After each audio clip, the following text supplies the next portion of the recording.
winter of 1885 had been particularly harsh on the plains of western Montana. Frost clung to the withered prairie grass as Ethan Blackwood rode back to his small ranch after a long day of tracking down stray cattle. The 34-year-old cowboy had spent nearly 15 years on this land, building a modest operation that provided just enough to survive. His weathered face, tanned from years under the relentless sun, bore the lines of hard work and solitude.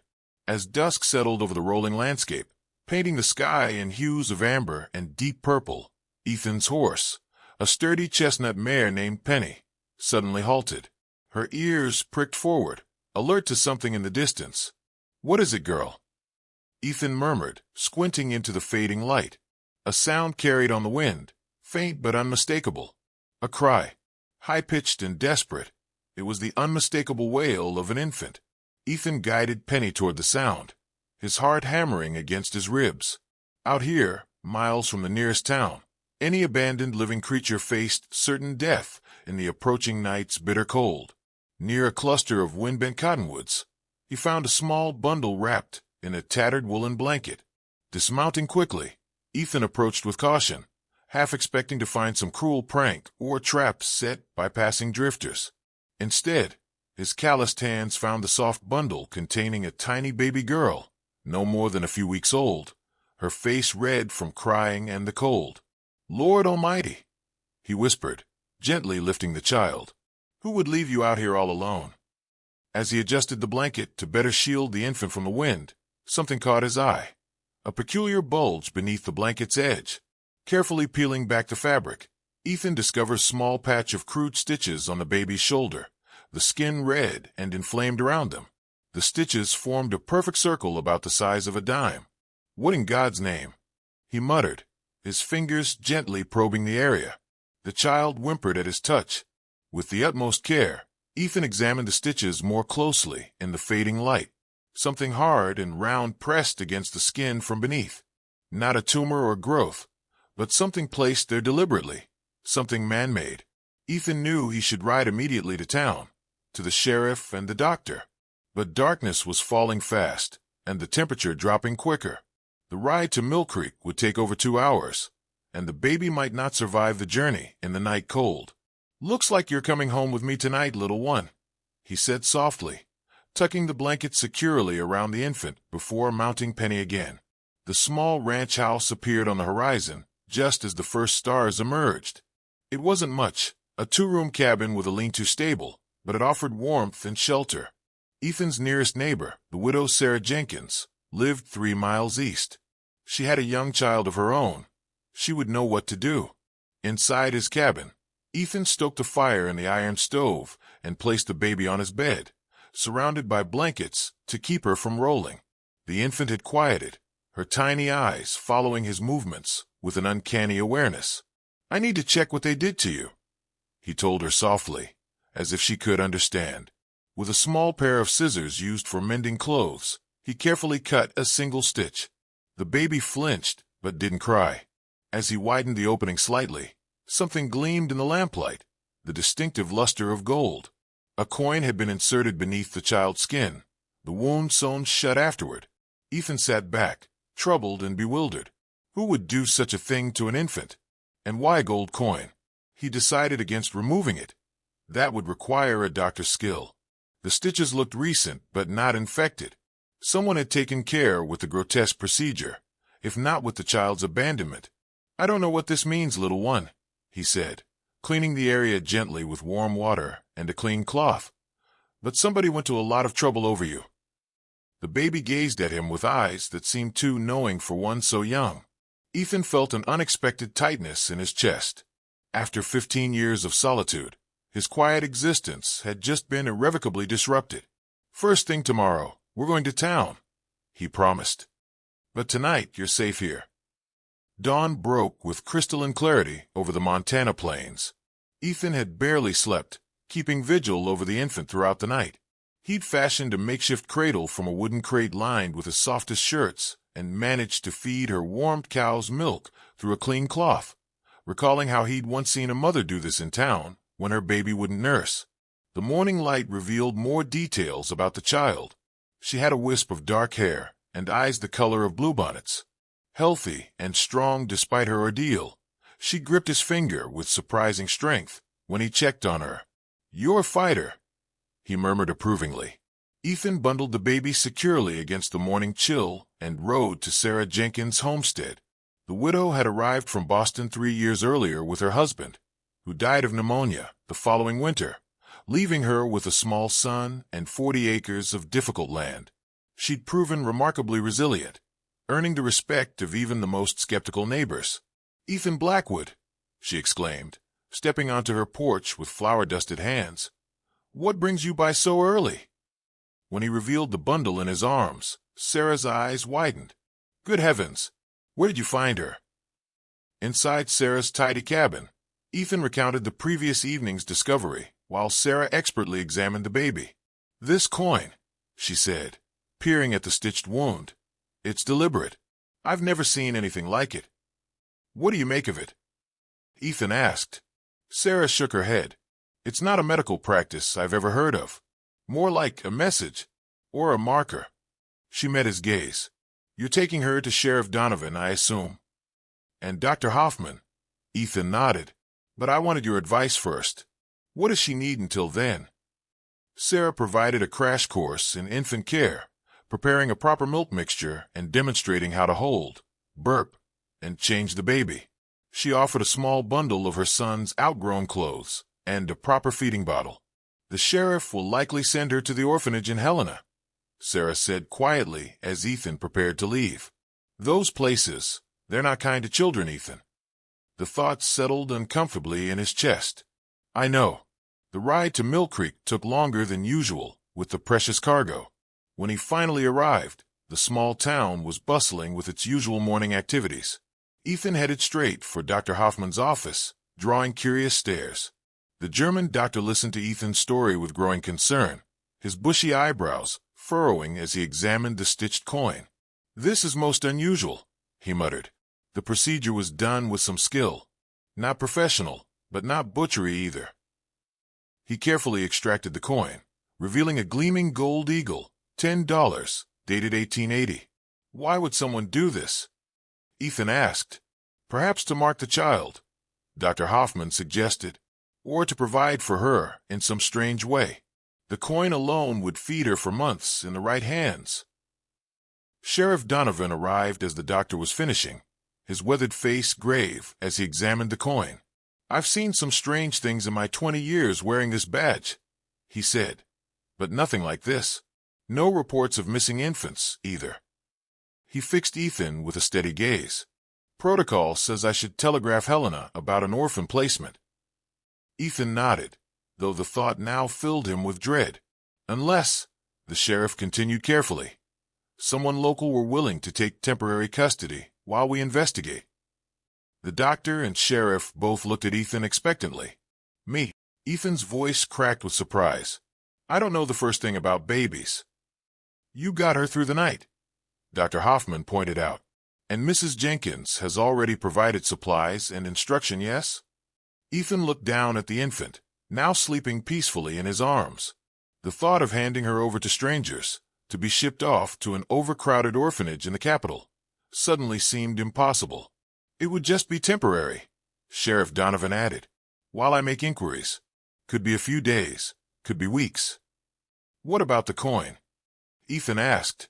"Someone went to great lengths to mark her with it." The sheriff carefully wrapped the gold piece in a handkerchief. "Evidence. Might help identify her origins." As Ethan left the doctor's office with the baby still in his arms, the weight of his decision settled over him. Temporary, he told himself, just until they found where she belonged. But deep down, a voice whispered that this child had already found exactly where she belonged, with him, on a small ranch under the vast Montana sky. Word spread quickly through Mill Creek about the cowboy and the abandoned baby with the mysterious gold coin. By the time Ethan made his way to the general store for supplies, curious townsfolk were already gathering, eager for a glimpse of the child and a first-hand account of the strange discovery. Martha Wilson, who ran the store with her husband, cooed over the infant as she helped Ethan gather necessities, cloth diapers, baby clothes, a proper cradle, and more bottles. She needs a name, Ethan, Martha insisted, cradling the baby while Ethan paid for his purchases. You can't just keep calling her the baby or little one. Ethan hadn't considered this. Names held power, created bonds. Naming her seemed presumptuous for what was supposed to be a temporary arrangement. Perhaps something to honor how you found her, suggested Reverend Thomas, who had stopped by upon hearing the news. Providence, perhaps, or grace. Ethan considered these suggestions, but neither seemed to fit the solemn-eyed infant who had endured so much already. On the ride home, with the baby secured in a sling across his chest as Sarah had shown him, Ethan pondered the question of a name. The gold coin kept returning to his thoughts. An eagle, a symbol of freedom and value, hidden beneath her skin like a secret identity or destiny. What about Aurelia? He said aloud. The baby stirred against him. It means golden in Latin. Learned that from the Reverend years back. The name seemed to acknowledge her unusual beginning without defining her by it. Back at the ranch, Ethan arranged the new cradle near the stove for warmth and carefully settled Aurelia into it. The name already felt natural, as if she had carried it all along. That evening, as snow began to fall outside, Ethan sat by the cradle, watching Aurelia sleep.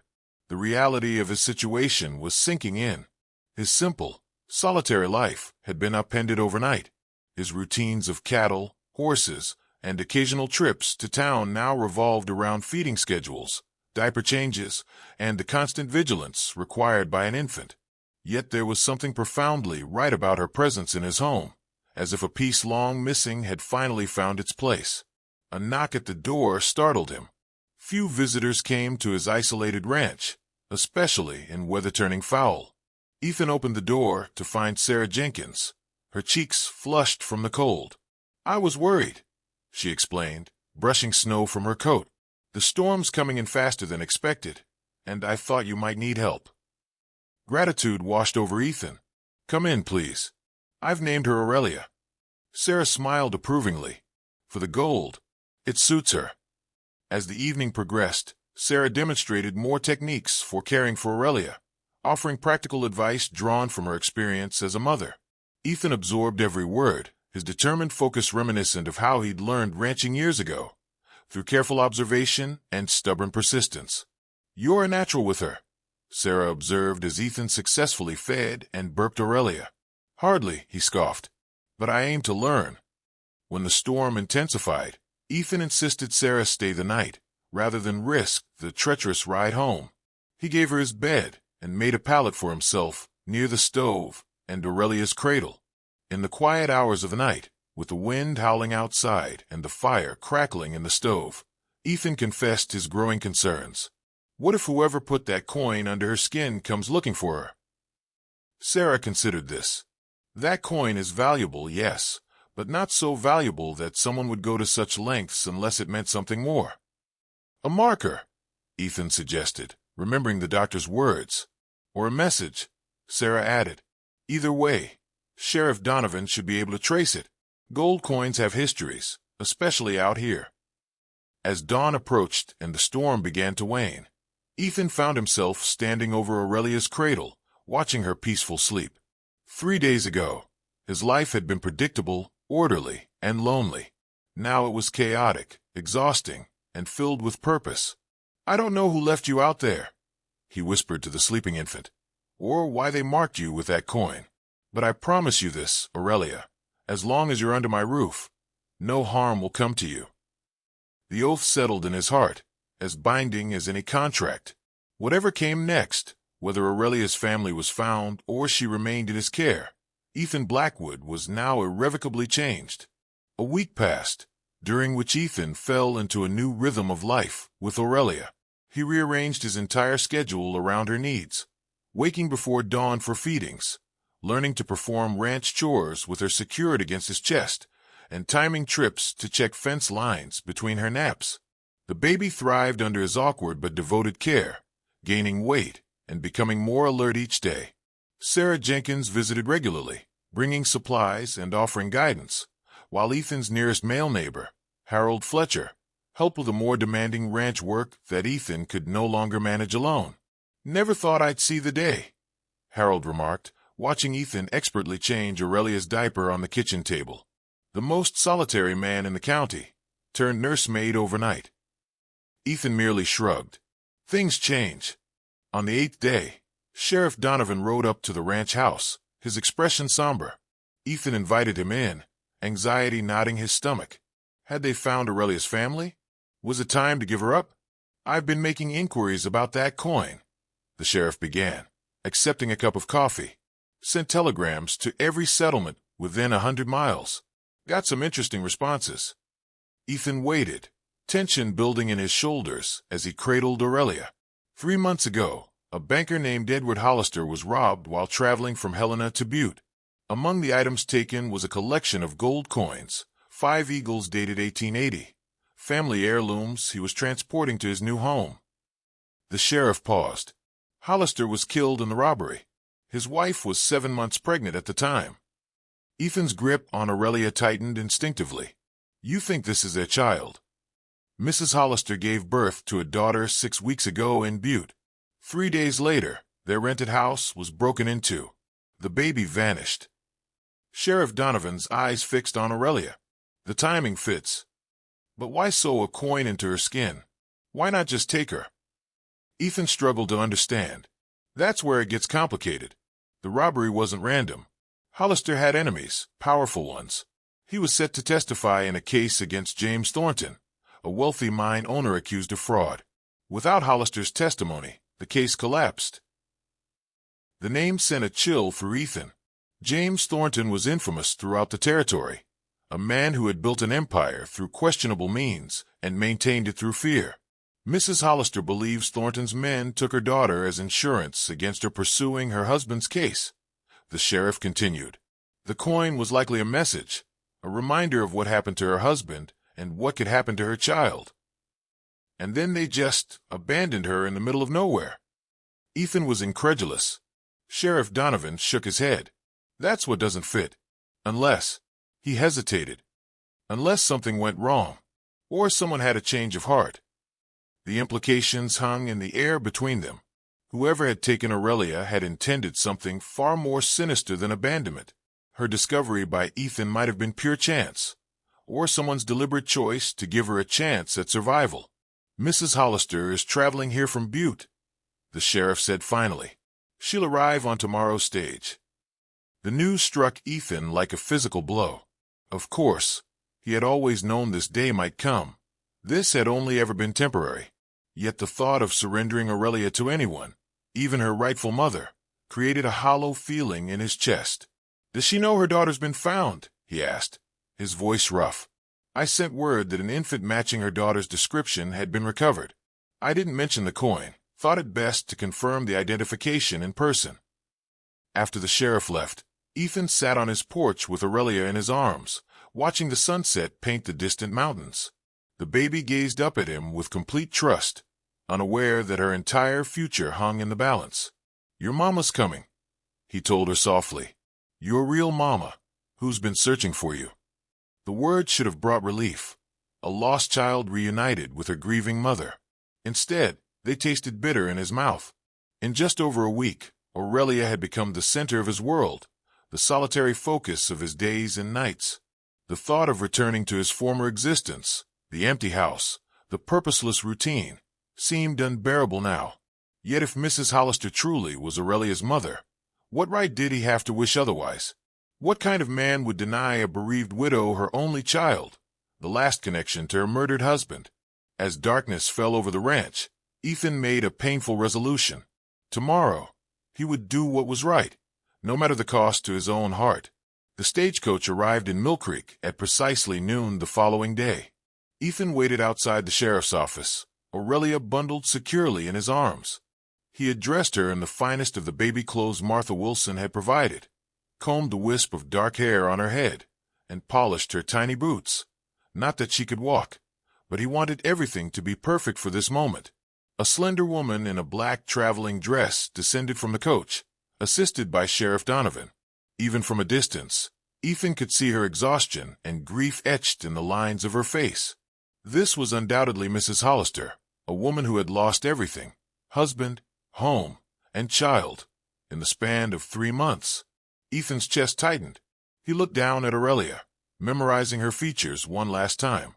The perfect bow of her lips, the inquisitive blue eyes, the tiny dimple in her right cheek when she yawned. Then, squaring his shoulders, he crossed the street to meet the woman who had come to reclaim her daughter. "Mrs. Hollister," Sheriff Donovan said as Ethan approached, "this is Ethan Blackwood, the man who found the infant." The woman's gaze fixed on the bundle in Ethan's arms, her eyes widening. "May I?" she whispered, reaching out trembling hands. Ethan carefully transferred Aurelia to her, his heart breaking with each inch of separation. Mrs. Hollister peeled back the blanket, studying the baby's face with desperate intensity. Her expression shifted from hope to confusion, then to profound disappointment. "This isn't my daughter," she said quietly. The words took a moment to register. "What?" Ethan and the sheriff spoke in unison. "My Charlotte had a small birthmark on her neck, shaped like a crescent moon." Mrs. Hollister touched her own neck to demonstrate, and her eyes were brown, like her father's. "This child." She looked up at Ethan, tears welling. "This isn't Charlotte." Sheriff Donovan frowned. "But the timing, the coin." "May I see it?" "The coin?" Mrs. Hollister asked. The sheriff produced the gold eagle, carefully wrapped in cloth. Mrs. Hollister examined it, turning it over in her palm. "This is one of Edward's," she confirmed. "See this small scratch near the eagle's wing? He showed me once." "But how?" Her voice trailed off as realization dawned. "They must have taken it from his collection during the robbery. But this isn't Charlotte. I don't know whose child this is." A strange mixture of emotions coursed through Ethan. Relief that he wouldn't lose Aurelia, horror at the implications, and guilt for feeling relieved at all when Mrs. Hollister's own child was still missing. "I'm so sorry," he said inadequately, gently taking Aurelia back into his arms. Mrs. Hollister composed herself with visible effort. "Someone used one of my husband's stolen coins to mark this child. That can't be coincidence." "No," Sheriff Donovan agreed. "It's a message. But to whom and why?" The answer came 3 days later, in the form of a letter delivered to the sheriff's office. It contained a single page, unsigned, with a message in carefully printed block letters. "The Hollister baby is safe, beyond Thornton's reach. This other child was taken from the Thornton household. An eye for an eye. The coin explains who is responsible." The sheriff brought the letter to Ethan's ranch, where Mrs. Hollister had been staying since learning Aurelia was not her daughter. "Someone took Thornton's child in retaliation," she breathed, reading the note, "and left her to be found, with Edward's coin as evidence of why." "But whose child is she?" Ethan asked, looking at Aurelia sleeping peacefully in her cradle. The answer to that question proved surprisingly easy to discover. James Thornton had a daughter-in-law who had recently given birth to a girl. The family had kept the birth quiet, announcing only that mother and child were recovering at their estate outside Helena. No official report of a missing infant had ever been filed. "They wouldn't," Sheriff Donovan explained. "Admitting the child was missing would be admitting weakness, and acknowledging the connection to your husband's case," he added to Mrs. Hollister. "So what happens now?" Ethan asked, the question that had been burning in his mind for days. The sheriff sighed. "Legally, the child should be returned to her family." "To the Thorntons?" Mrs. Hollister's voice rose in disbelief. "The people responsible for my husband's murder?" "We don't know that for certain," the sheriff cautioned. "I know it," she replied firmly. "And whoever took this child knows it too." Ethan looked down at Aurelia, sleeping unaware of the tangled web of revenge and justice that had placed her in his care. One fact remained clear amid all the uncertainty. She deserved better than to be a pawn in this dangerous game. "I want to keep her," he said quietly, "to raise her as my own." The decision, once spoken aloud, felt unshakably right. Aurelia might have entered his life through a bizarre twist of fate and human cruelty, but she belonged with him now, not because of a gold coin sewn into her skin, but because of a love that had taken root in his heart.